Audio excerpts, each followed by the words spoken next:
of our democratic tradition are gathered many elected members of Parliament, members of the House of Lords, and numerous other distinguished guests from all walks of life and all parts of the United Kingdom.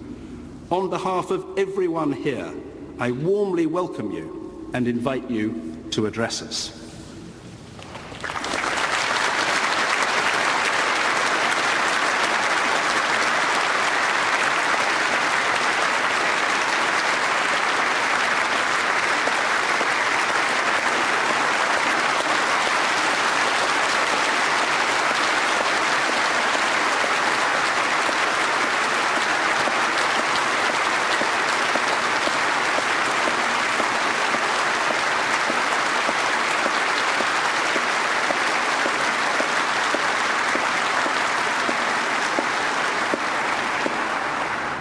Mr. Speaker, thank you for your words of welcome on behalf of this distinguished gathering.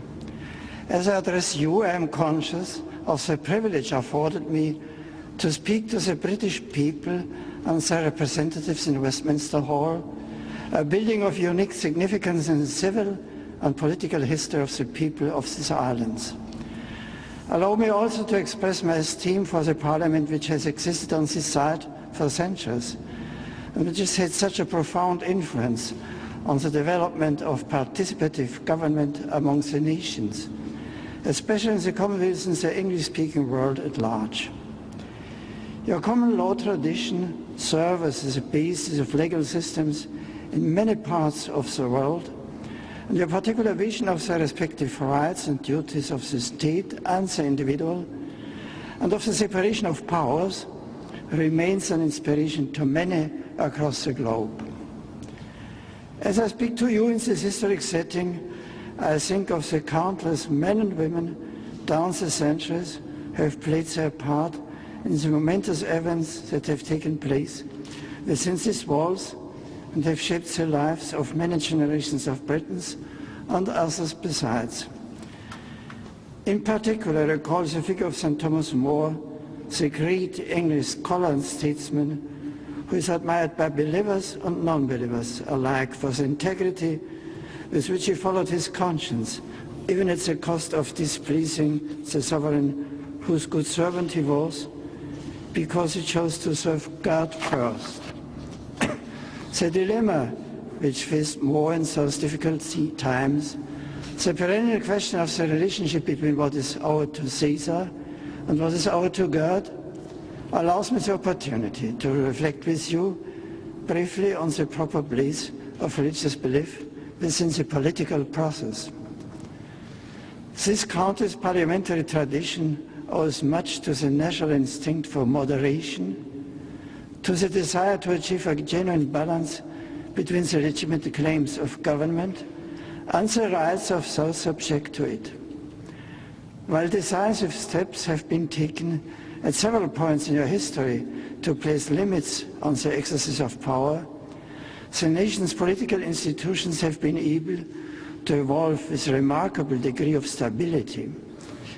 In the process, Britain has emerged as a pluralist democracy which places great value on freedom of speech, freedom of political affiliation, and respect for the rule of law, with a strong sense of the individual's rights and duties, and of the equality of all citizens before the law.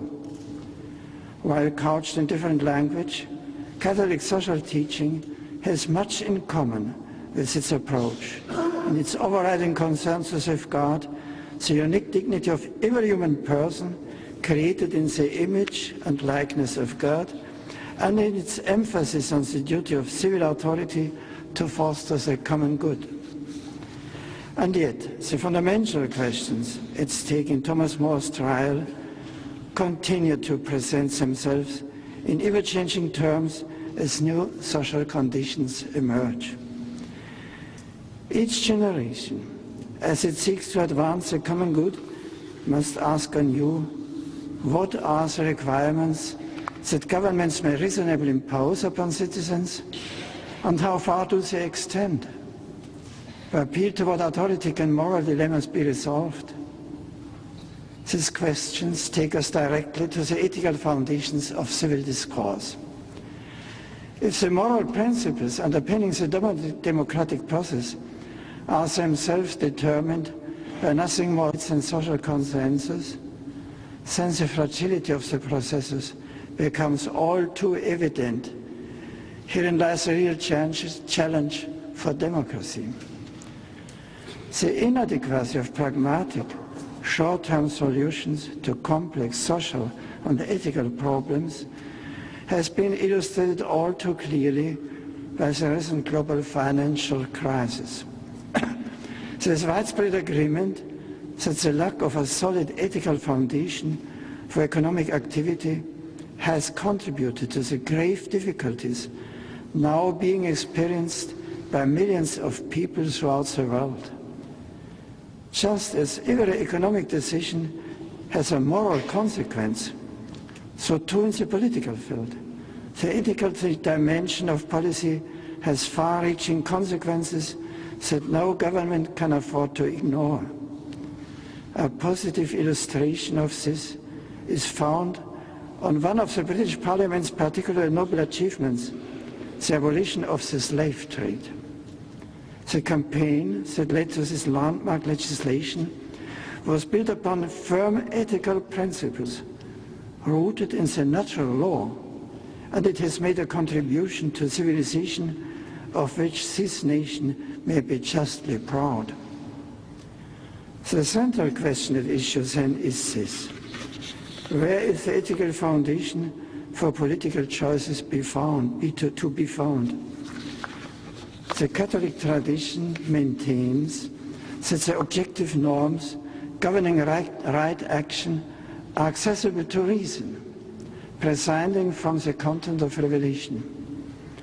According to this understanding, the role of religion in political debate is not so much to supply these norms, as if they could not be known by non-believers, still as to propose concrete political solutions which would lie altogether outside the competence of religion, but rather to help purify and shed light upon the application of reason to the discovery of objective moral principles.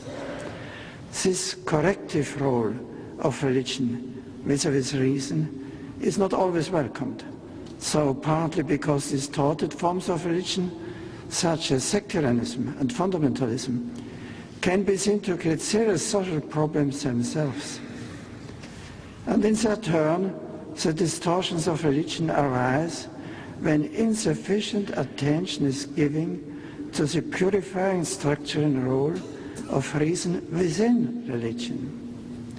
It is a two-way process. Without the corrective supplied by religion, so reason too can fall prey to distortions, as when it is manipulated by ideology or applied in a partial way that fails to take full account of the dignity of the human person. Such misuse of reason, after all, was what gave rise to the slave trade in the first place, and to many other social evils, not least the totalitarian ideologies of the 20th century. This is why I would suggest the world of reason and the world of faith, the world of secular rationality and the world of religious belief need one another and should not be afraid to enter into profound and ongoing dialogue for the good of our civilization. Religion, in other words, is not a problem for legislators to solve, but a vital contributor to the national conversation. In this light, I cannot but voice my concern at the increasing marginalization of religion, particularly of Christianity, that is taking place in some quarters, even in nations which place a great emphasis on tolerance. There are those who would advocate that the voice of religion be silenced, or at least relegated to the purely private sphere. There are those who argue that the public celebration of festivals, such as Christmas, should be discouraged in the questionable belief that it might somehow offend those of other religions or none. And there are those who argue, paradoxically with the intention of eliminating discrimination, that Christians in public roles should be required at times to act against their conscience. There are worrying signs of a failure to appreciate not only the rights of believers to freedom of conscience and freedom of religion, but also the legitimate role of religion in the public square. I would invite all of you, therefore, within your respective spheres of influence, to seek ways of promoting and encouraging dialogue between faith and reason at every level of national life. Your readiness to do so is already implied in the unprecedented invitation extended to me today. And it finds expression in the fields of concern in which your government has been engaged with the Holy See. In the area of peace, there have been exchanges regarding the elaboration of an international arms treaty. Regarding human rights, the Holy See and the United Kingdom have welcomed the spirit of democracy, especially in the last 65 years. In the field of development, there has been collaboration on debt relief, fair trade and financing for development, particularly through the International Finance Facility, the International Immunization Fund and the Advanced Market Commitment. The Holy See also looks forward to exploring with the United Kingdom new ways to promote environmental responsibility to the benefit of all. I also note that the present government has committed the United Kingdom to devoting 0.7% of national income development aid by 2013. In recent years, it has been encouraging to witness the positive signs of a worldwide growth in solidarity towards the poor. But to turn this solidarity into effective action calls for fresh thinking that will improve life conditions in many important areas, such as food production, clean water, job creation, education, support of families, especially migrants, and basic health care. Where human lives are concerned, time is always short. Yet the world has witnessed the vast resources that governments can draw upon the rescue financial institution deemed too big to fail. Surely the integral human development of the world's peoples is no less important. Here's an enterprise worth of the world's attention that is truly too big to fall.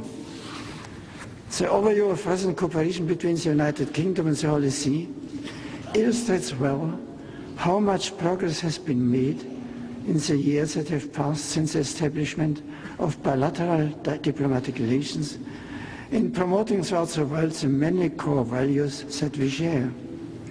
I hope and pray that this relationship will continue to bear fruit and that it will be mirrored in a growing acceptance of the need for dialogue and respect at every level of society between the world of reason and the world of faith.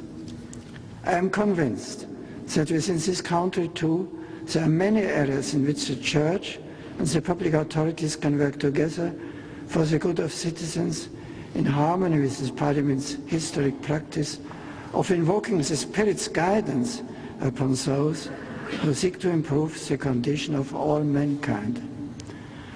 For such cooperation to be possible, religious bodies, including institutions linked to the Catholic Church, need to be free to act in accordance with their own principles and specific convictions based upon the faith and the official teaching of the Church. In this way, such basic rights as religious freedom, freedom of conscience, and freedom of association will be guaranteed. The answers looking down us from the magnificent ceiling of this ancient hall remind us of the long tradition from which British parliamentary democracy has evolved.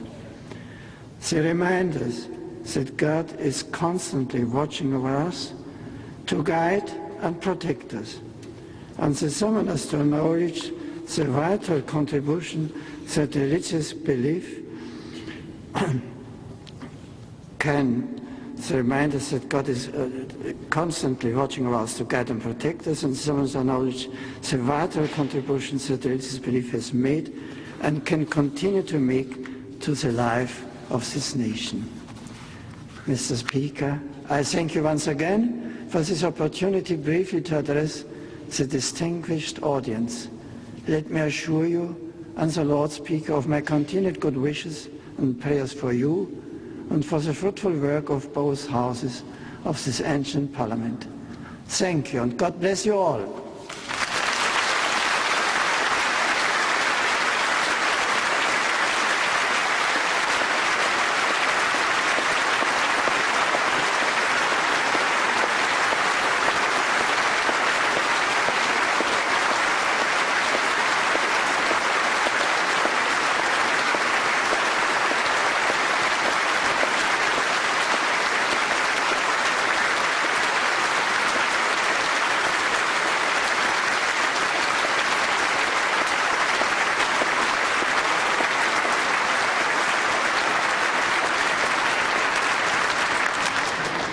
To listen to you today.